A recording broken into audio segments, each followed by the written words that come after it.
Hi, everyone. My name is Kara Georgi. I am one of the family education specialists at Starbridge, and I'm really excited to be able to share the training that I have developed around balance and wellness. When I first started kind of getting acquainted with this training, I was like, balance and wellness? Oh, like, please don't tell me to meditate. Please don't tell me to calm or find some magical thing to kind of bring order to my world because I'm like, my world is just chaos, trying to raise children, work, and juggle all the demands of life. And so, as I approach this training and try to think about how could I deliver it in a way that would hopefully be impactful, I try to think of how can I be real. And so I hope as you go through this training with me now tonight that you'll get some tips, some reminders, and hopefully take away some little gem that might help you to figure out what does balance and wellness look like for you and your family. And so let's dive right in and get started. And so when we think about balance and wellness, very often we'll think about meditation, that beach, somewhere warm. For some of us, it's the mountains. I really encourage you to think about this concept from the concept of what is wellness for you? And it's truly about balance. And what one person thinks is balanced may not be the same as another. And so I really encourage you to use these definitions in a way that is right for you and comfortable for you. For me, actually, this year, my word is wellness. And I'm looking at it in a lot of different ways. What am I doing for wellness for my mind, my body, my heart, my family? And so I encourage you to kind of take it from that same approach and don't feel like you have to do it all. Start somewhere small and build from there. Because as I kind of dove into this myself and was on this journey, one of the things that I really found was most important and was kind of missing as we thought about balance and all of that is these little glimmers of joy. And so one of the handouts you're going to get is an opportunity for you to kind of capture those little bright moments, kind of like little fireflies, of what brings you joy. And I encourage some of you to drop in the chat right now for the group. What brings you joy? Meaning, not what brings you joy because it's something that brings someone else joy, but what brings you joy? Give you an example as some of you are chiming in your thoughts in the chat. For me, one of the things that brings me joy is I like to go for walks with my dog. But interesting fact with that is my husband also likes to go. And so then there's conversations or just other expectations, right? And so as we think about that, we're just humans, we're interconnected. And so that's where I encourage you to think about what's something personal for you. And so when I start thinking more personal about where are those little glimmer moments for me, it's when I get to do some crafting. I love to do diamond art. That is something that would light me up and bring me joy. I love to be able to get in my garden. It brings me joy to just be there digging in the dirt, checking out my new plants. So I bet you all are coming up with some great thoughts in the chat. And one of the things that one of my friends actually taught me about this is being intentional of writing it down gives you the opportunity to kind of make note of it because it's kind of like, what are you carrying around with you that you can pull out as a tool? And for me, when I thought about this, it was, well, what about those days I'm maxed and overwhelmed? I'm just like, please don't make me think of one more thing. She keeps it by her bedside at night so she can check in, but it's something you could put in your backpack, your purse, on your desk. But I encourage you, find those moments to build your joy. Because the reality of what's in our backpacks every day, it's a lot of responsibilities. Some of it is papers or things we're passing on to others. I'm going to put some things in there that I'm going to pass on to my fellow colleague Sue and say, you've got FES and here's my paper. And I'm going to turn it into you and it lightens the load of my backpack. But then there's going to be other things in my backpack, just like there are for our kids, that are a little bit heavier. Things like stresses, worries, caregiving for older parents, kids getting sick and throwing off the schedule, us getting sick, extra stress with finances, cars breaking down, all of those things. We carry them with us. We might not pull them out of our backpack or talk about them all the time, but the concept of thinking about what's in your backpack is a good way to kind of do a self-check, some self-reflection of what are some of those things that get down in there and just kind of get stuck, right? Just like for some of our kids. We all know when we get to the point of cleaning out the backpack, we find some real gems or surprises in there, right? I bet that's true for us too as adults. And so I encourage you, take some inventory. What's in your backpack these days? Because the reality is, as adults, as people, there's a lot of stress. There's a lot of tension in the world. There's a lot of pressures. There's just a lot going on. And so, as we think about that, this concept of balance and wellness, the only way we can be strong advocates is to acknowledge that there is a lot of stress as being an advocate and start figuring out how do we take some of that pressure valve off and lighten that load. And hopefully, this training today will give you some of those ideas or reminders of things that you do that help with that. And of course, like they say on the airplane, it's important that if we want to be able to help our kids and advocate for them in school or the home or the community, we have to take care of ourselves first, meaning we got to put the oxygen mask over us. If we aren't taking care of ourselves, we are eventually going to be dried up, withered out, and flat on the floor. And that isn't going to help our kids. And so, finding spaces, times, opportunities. And I'm not saying take a whole day. I'm not even saying take a whole hour. Find little moments throughout the day. And if it's something that's really a struggle for you, and for me it was initially when I came to this, what I did is I actually scheduled it. Because if it's on my schedule, especially once I moved to electronic scheduling, it says carrot time. Okay, well, what do I, and initially I was like, carrot time, what do I do with that? And then I had to find tools and I built my list and I had other things that guided me to think of how can I most effectively use the carrot time that I scheduled.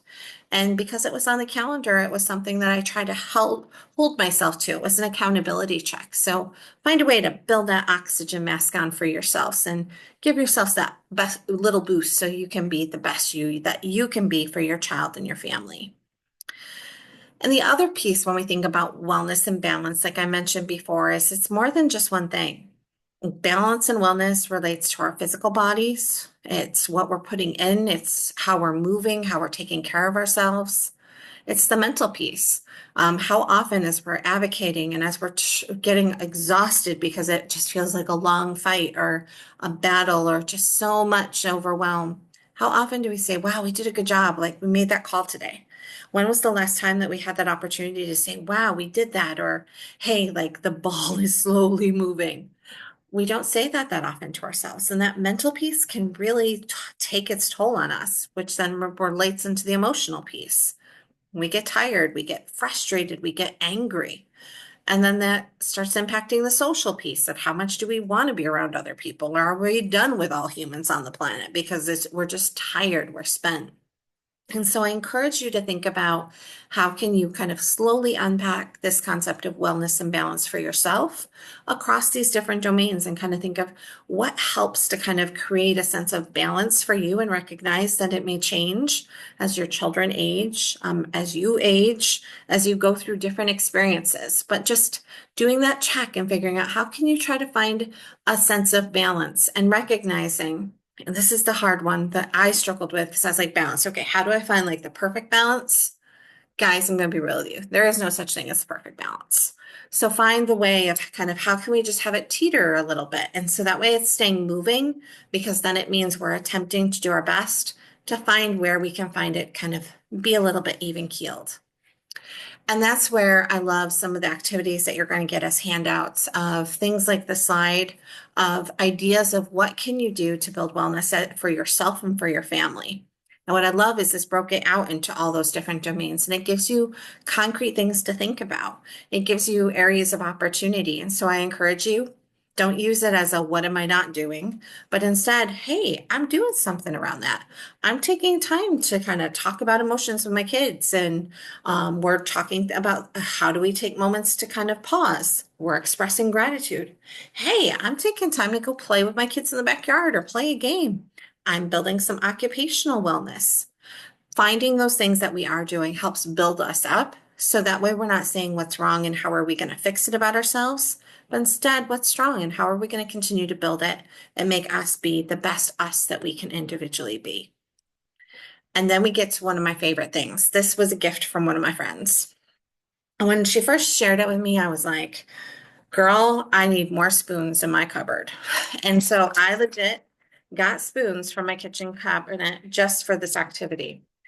And this concept of spoon theory, I'm wondering how many of you have heard of it. Any hands out there? All right. Well, this is a helpful thing for us to think about because sometimes we don't realize how much of ourselves we're giving out. So I'm just going to talk you through my day today. It's been a wild one, you guys. And so I'm starting my day, and in all, I have 2, 3, 4, 5, 6, 7 spoons.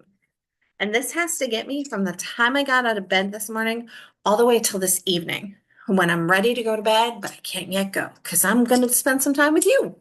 So let's see how I do with my spoons. Get up this morning, ready. It's going to be a good day. I have my schedule laid out. It's going to be awesome. I'm excited.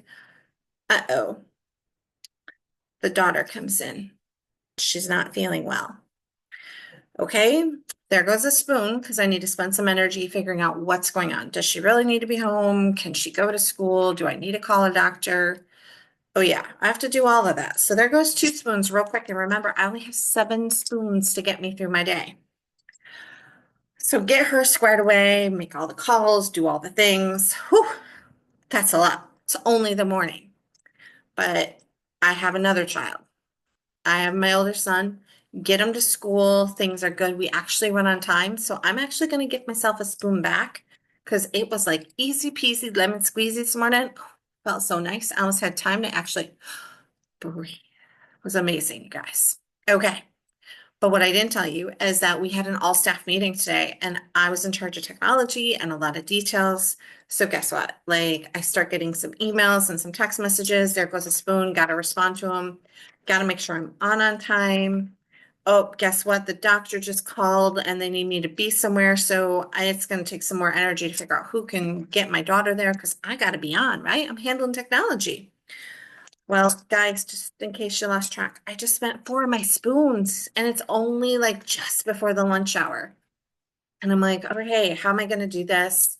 Okay, I think when I'm on my part, I'm going to reach out to my colleague who's my partner and I'm going to say, hey, this is what's going on. Can like you have my back? And she says, yes.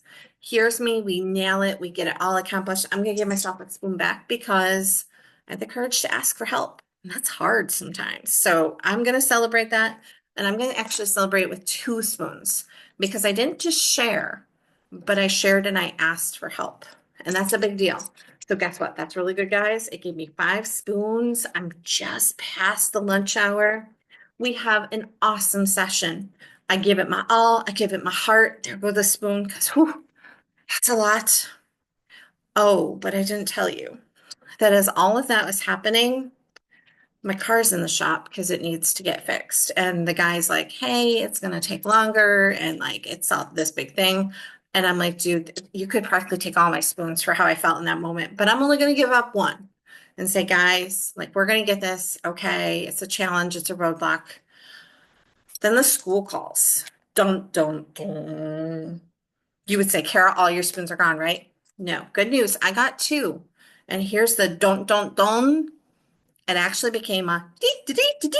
I got 2 spoons back because it was a good positive call for once from the school. I know, shocking, but it was so cool. So good positive call. I got some spoons back. I'm 4 spoons in. It's only mid-afternoon. We've got this. We're coasting. All right, big event is done. Got to jump back in, check the emails, get caught up on them, start thinking of the families I'm going to call, start thinking about FES and getting you guys all squared away. And then I got to start thinking about dinner. And oh, I got a puppy and he really needs me to play with him. So there goes another spoon.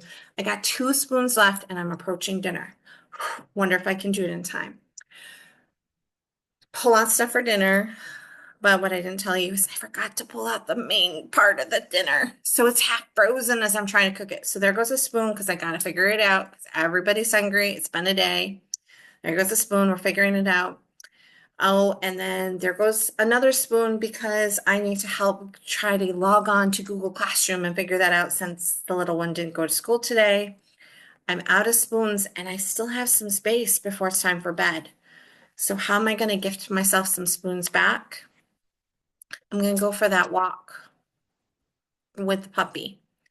And instead of letting the hubby walk the puppy, I'm going to be the one to hold the puppy and love on the puppy. That's gifting me my spoon back to help get me through the evening. And so because I was able to do that, that gives me my final spoon I need to ensure that I take care of my final responsibilities, can go to bed. And you might say, Kara, that was a lot of moving and shifting of spoons. The reality of spoon theories shows us how we only have a limited time in our day. At that moment when I was out of spoons, I could have started borrowing spoons from tomorrow to get through the last of my day, but that put me at a deficit for tomorrow. Nobody wants to start at a deficit. So spoon theory helps us think about what it all is on our plate and how do we give ourselves some spoons back, whether it's by asking for help or it's taking some time for ourselves, finding the balance and the wellness. So hopefully that's a cool tool to have in your pocket. One of my friends taught it to me, and sometimes we'll even, when we check in with each other, how many spoons you got left today? And the reality is when we talk about balance and wellness, there's a lot of barriers that get in our way. And I'm wondering, what are some of your barriers? I'm going to encourage you, chime them in the chat. I bet you all could like shout out at least 20, 30 barriers of what gets in the way when we want to try to take care of ourselves, right? Time, resources, the asks of people that just keep coming, the workload, the different challenges that we have with systems, right? All those things. And why I say it's important to acknowledge this and uplift it is because having an awareness and a knowing of what these barriers are empowers us to know what we might be able to do differently to try to address those barriers and get around them. Now, I want to share this video with you about a mom who's a trainer. And the reason I share this video, and I really think it's a powerful listen, is because to talk about, I want to take some time for me, or I want some time for self-care. The guilt is real to say that, right? We're like, ooh, should I really say like I need some self-care right now? And what I'm going to tell you is, yeah, it's important to sometimes say, I need to take some time for me. And so as you watch this video, I encourage you to listen to what this mom shares about kind of some of the lessons that she learned as she was going through. And I encourage you also to think about the opportunity that we all have of being able to kind of make some time and kind of the positive effects it can have on us. And so I'm going to go ahead and start sharing this video. I'm hoping you all will be able to hear it well. And so let me get that pulled up. And here we go with tips on taking care of ourselves because we matter too. And so here we are, full screen. Let's go. Guys, it's Marcel here. So someone in one of my challenge groups posted this morning about the fact that they once thought it was really selfish to take care of themselves, especially as a parent and as moms, because a lot of the women in my online fitness challenge groups are moms.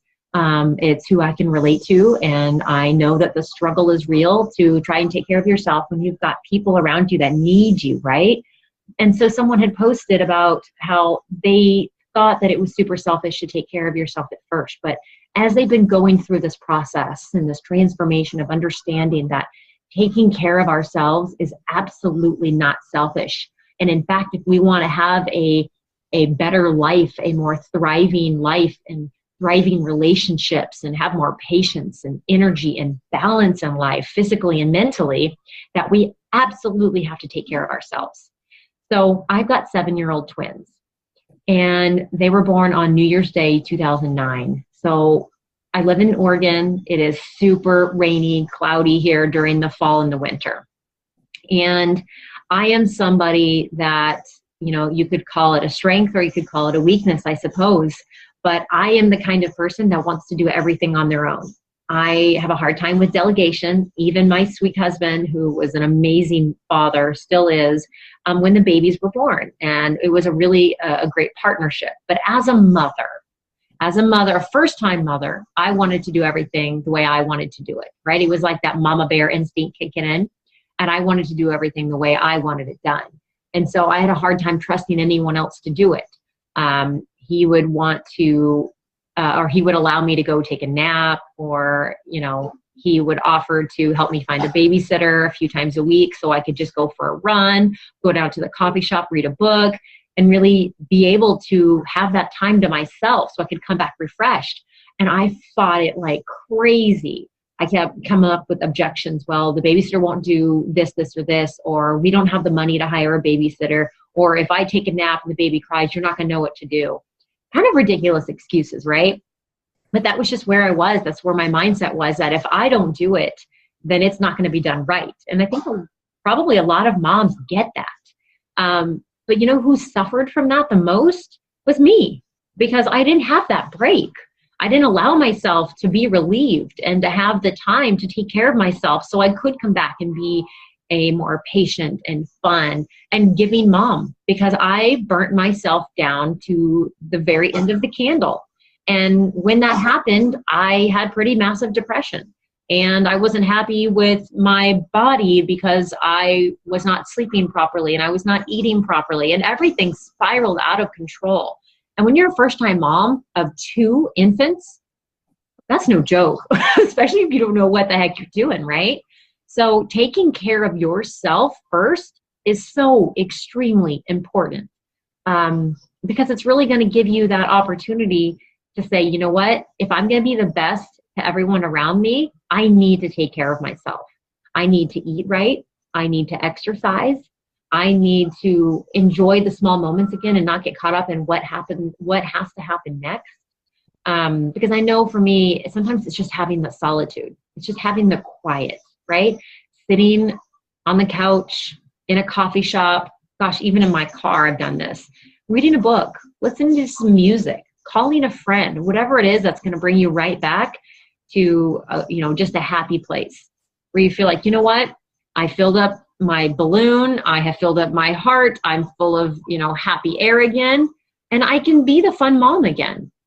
And I think not only does that help you in the moment and the phases that you're going through, but I think that it really sets the precedence for your family and your children to be a good role model too, because my kids see that, I get up earlier than they do, and I work out. But if they come downstairs during my workout, I don't stop, because they know that's my time. And they know that I'm going to get my workout done. And when I'm done, I've got the happy endorphins. I'm great, right? I'm the mom that's like whistling out the door as we, go to walk to school.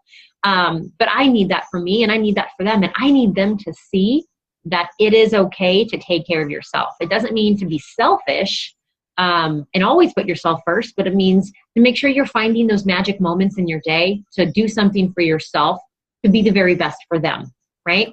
I think that sets a really important role model experience for them, to know that they don't have to give constantly, because you can't. You'll just burn out. So I just wanted to share that. And I'm really excited that these ladies in my challenge group, is that they're starting to understand that now. They're starting to see that about themselves. And that's a huge transformation. And not only are they mentally changing their mindset in that, but their physical body is changing too, because they're letting go of a lot of that.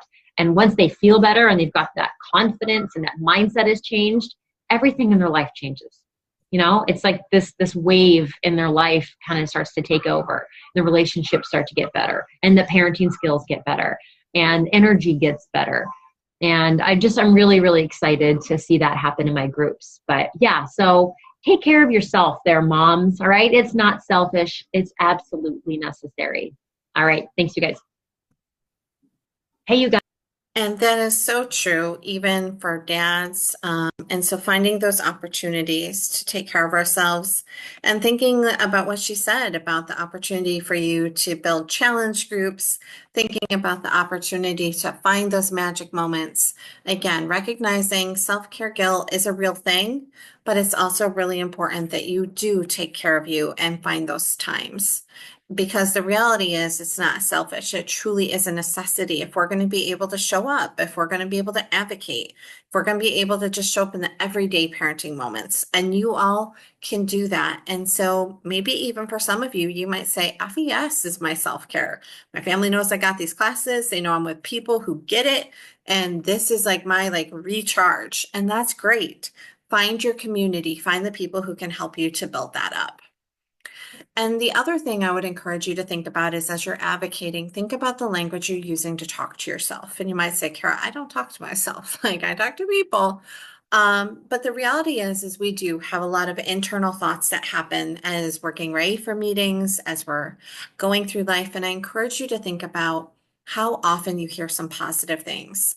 And so positive affirmations is a great tool that you can kind of incorporate into your daily life to build in some of these moments of self-care. You can write them on your mirror. You can post them up around your house. It's one of the things I love about our agency, Starbridge. When I go into the office, there's just these positive quotes all over the place. And it helps to kind of reshift some of that language or that thinking that is already happening just subconsciously for us. And so I encourage you to think of what are some of those positive things that we say to each other to boost each other up, but how often are we saying it to ourselves? And that gets into this next piece of recognizing we have all of this swirling around us, right? It's just what's happening with life. And that's what causes all that busyness to happen. And so, one of the things that is really important is with all that busyness, is you've got to take responsibility for you. No one can change things for you but yourself. And there's been times or moments where I'm like, well, I just wish this, or I just wish this person.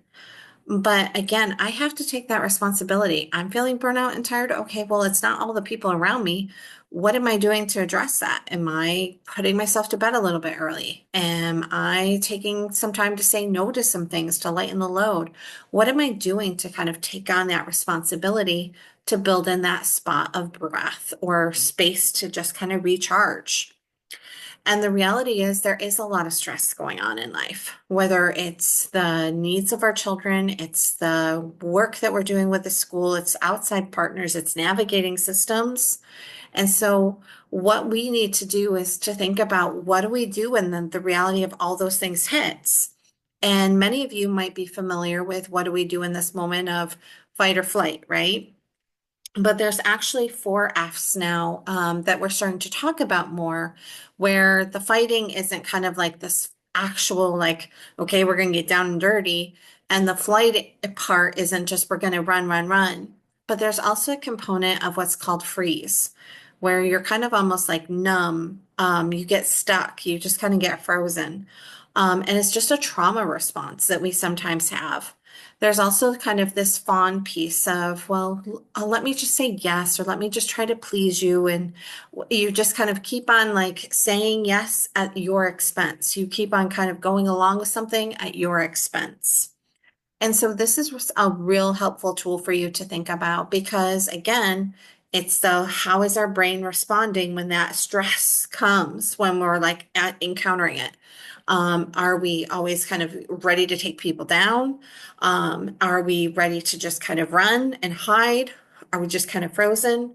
Are we like, oh yeah, yeah, sure, sure, even though deep down we're like, please no, no, I just can't.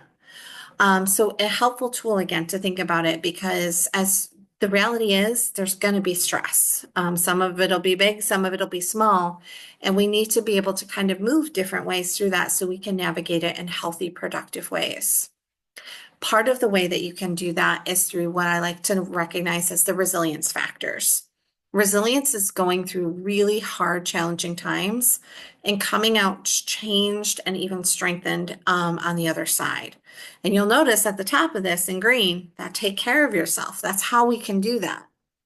But also to be resilient in those moments, you got to have active problem solving skills.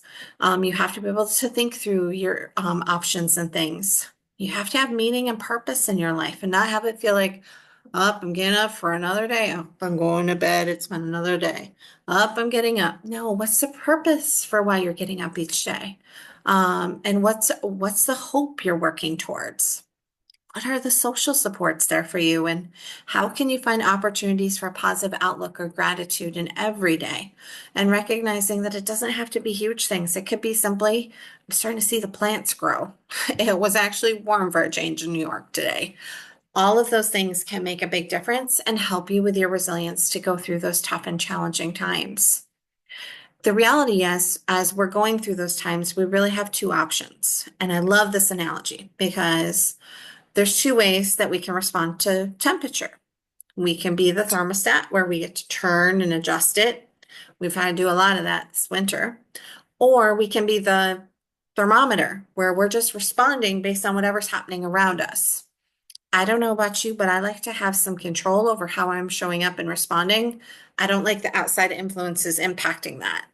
So I don't necessarily want to be that thermometer. I want to feel like I have a sense of control, and that thermostat gives me that opportunity. So when you're in those moments, think about, is this a moment where I'm going to take some control and be that thermostat? Or am I just going to react and respond because I'm that thermometer? And the way you can kind of get around that and start taking that control is to write out some plans. Taking time to write things down is a super powerful tool to break things down that may seem very overwhelming or super large into small everyday steps. Also gives you an opportunity to kind of look close at the details. What might be getting in the way? What else could be possible? It also sometimes can be beneficial to bring balance and wellness to sometimes remove yourself. Because chances are, if we're really maxed and overwhelmed, we honestly aren't fully present anyways. So taking some time for yourself, just like you heard in that video, just sitting in your car for an extra minute when you get home from work or from getting groceries or running the kids here or there. Finding those opportunities to just kind of collect your thoughts, reset, and try to recharge can be powerful. It's also important to recognize sometimes you need to take time off. And time off, not like, okay, the whole family's going on a vacation, we're all going to have some time off. No, like those secret days. Do you ever have them? I've had them once in a while and they're magical. Where I'm like, yep, I got a full busy day and I get everybody out the door. Husband to work, kids to school, puppy's been out. He's ready to just chill and relax. And guess what? I chill and relax with him. Those are good days. So find those and don't feel guilty for taking them. Everybody needs some downtime once in a while.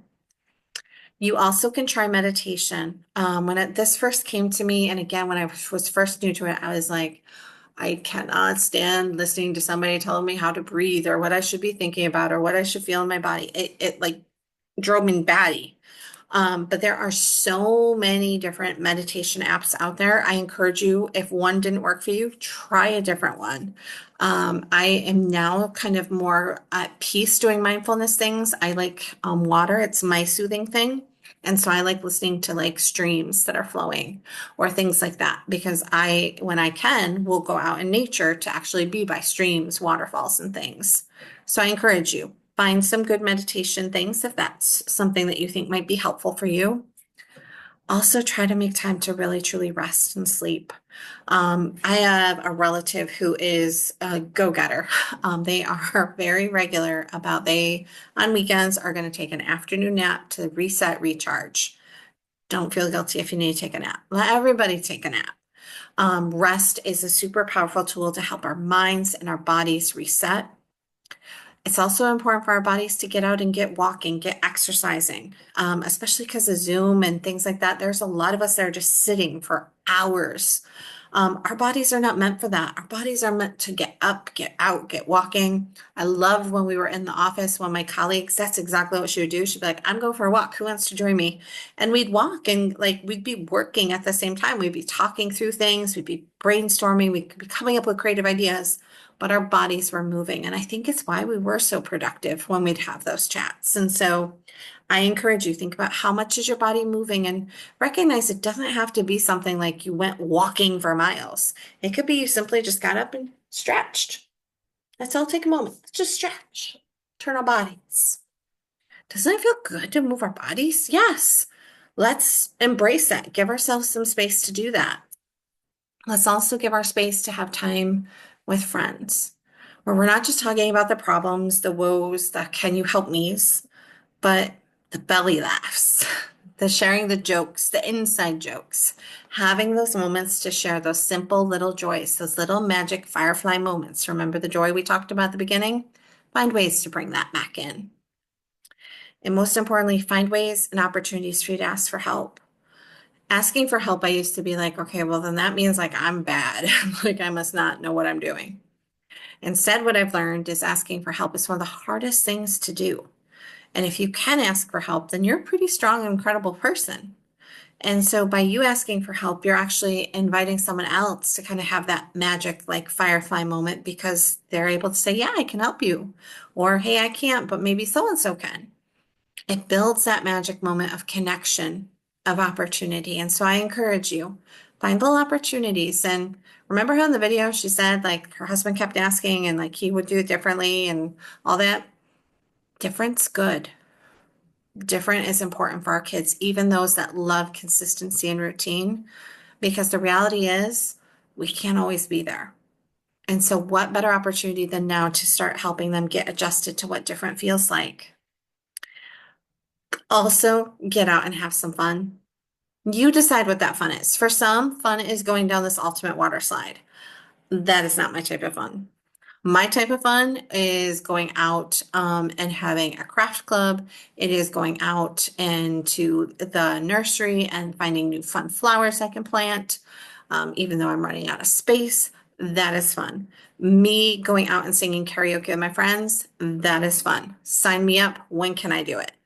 I want that. I want the same for you. Find those things. Again, laughter, joy, happiness. They can seem really dark and like almost like long lost guests when we get kind of burnt out and tired out. Find ways to build that back in. Find ways to make the time. Because the reality is, if you don't, no one else is going to. And you have that ability to slow it down. And remember, it doesn't have to be a huge day, doesn't have to be a huge hour. It could simply be you took a minute. And I encourage you to not be afraid to say, please don't disturb me right now. Take in mom time. Remember what she said in the video? Mom's working out. When I'm done, I'm all yours. And chances are I'm a happier, recharged, incredibly different human. Same is true for all of us. It's okay to say, you know what? I need some time. And a reminder, I'm going to take care of myself today. If it's helpful to you, I encourage you when you get this slide, print it out and post it up somewhere because sometimes we do need those reminders. I know for me, when I give this training to you all, it's my reminder that if I'm telling you this, I have to be practicing it too. And what am I doing for myself today? And also remembering that every day may not be good, but there's something good in every day. So look for those small little gems. If you need to, build a gratitude jar so you can start filling it up with those gratitude moments. So when it does seem like there's nothing good, you can go to that and remind yourself of some of those great moments. And one of the other tools I'd love to share is this one from Action for Happiness. Every month they put out a calendar with little things you can do to make a difference. And this year, for March 2025, they are talking about being mindful. And notice there's all these different little things just to be mindful and intentional. I encourage you, print this out, make it a family challenge, make it something fun, but have fun taking time to look at little things, to slow things down and be intentional. There are so many resources that I encourage you to check out. I have a bunch of links here. You'll be getting that a bunch of handouts as well. Make self-care a family thing. Again, as you heard in the video, we're teaching our kids how to do this, and they see it by modeling.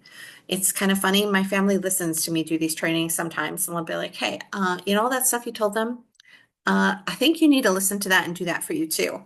It's one of those things. So make self-care a family challenge, find ways to build it in for everybody. And there's so many great tools and things that you can explore, but do what feels right for you because what works right for one doesn't necessarily work perfectly for all. And we're at that moment, your favorite moment, it's survey time. Please take some time, scan the QR code or click on the link that's going to get dropped in the chat to you. Let me know what you thought of balance and wellness. Was this helpful for you all? Good reminders. Was there other things you wish I talked about or talked about more? I can't wait to see what you all thought of this. And I really, truly hope it was a helpful reminder of little things that you all can do and hopefully things that you'll have the opportunity to do from being here at FES. Thank you. And I so appreciate you all. Take care, everyone, and know that we are all going to be practicing and working on this together.